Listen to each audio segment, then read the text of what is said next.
Gauss's law पर students बात करते हैं। गॉसेस लॉ से पहले हम अपना प्रीवियस लेक्चर रिवाइज करेंगे जिसमें हमने पढ़ा था इलेक्ट्रिक फ्लक्स।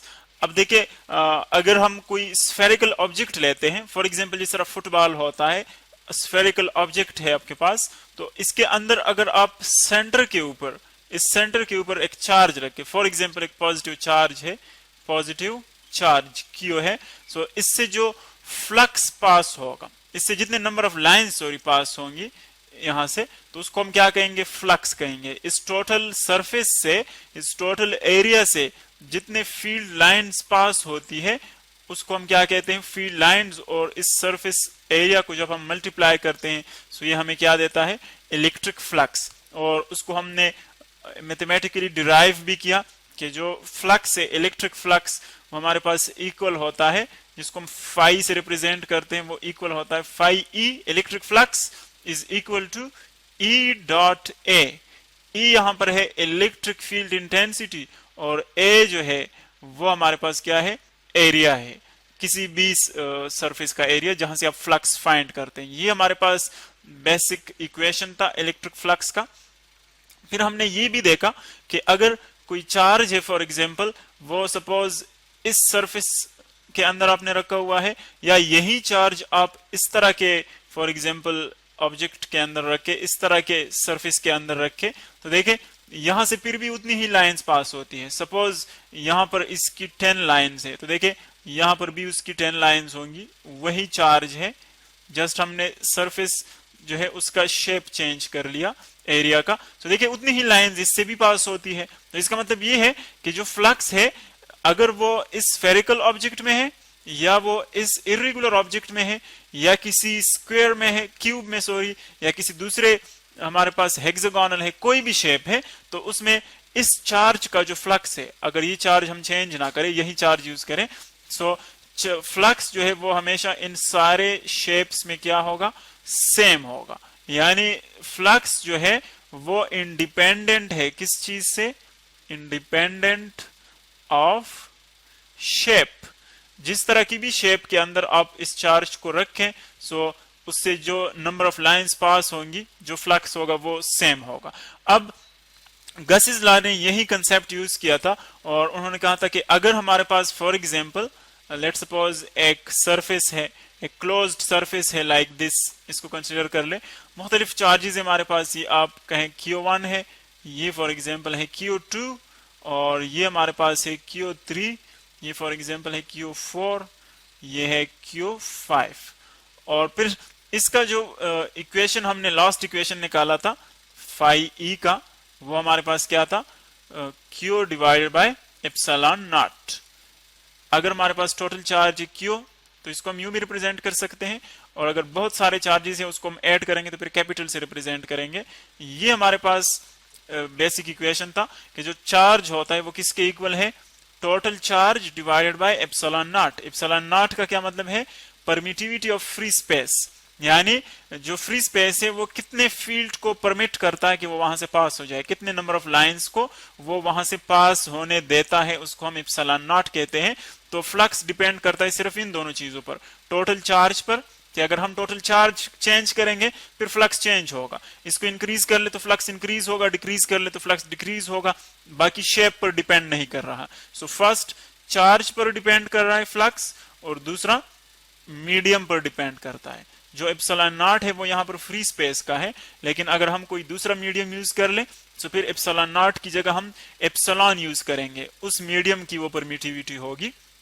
सो देखें, अगर हम इन्हीं इक्वेशंस को यूज करें इस सरफेस के लिए, इन 5 चार्जेस के लिए, सो हमारे पास फ्लक्स क्या आएगा। अगर फॉर एग्जांपल मैं फर्स्ट के लिए यूज करूं, जो हमारे पास फर्स्ट सरफेस, फर्स्ट चार्ज है ये वाला, इसका फ्लक्स इस फॉर्मूले के मुताबिक हमारे पास क्या होगा, इसका होगा φ1, चूंकि Q1 है इसीलिए यहां पर हम φ1, और जो चार्ज है वो Q1 है डिवाइडेड बाय एप्सिलॉन नॉट। इसी तरह जो चार्ज Q2 है उसका फ्लक्स क्या होगा, φ2 is equal to Q2 divided by epsilon naught.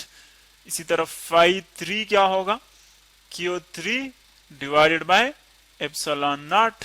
इसी तरह हमारे पास φ4 जो है फोर्थ चार्ज का, वो होगा Q4 divided by epsilon not, और लास्ट जो चार्ज है उसका फ्लक्स होगा Q5 divided by epsilon not.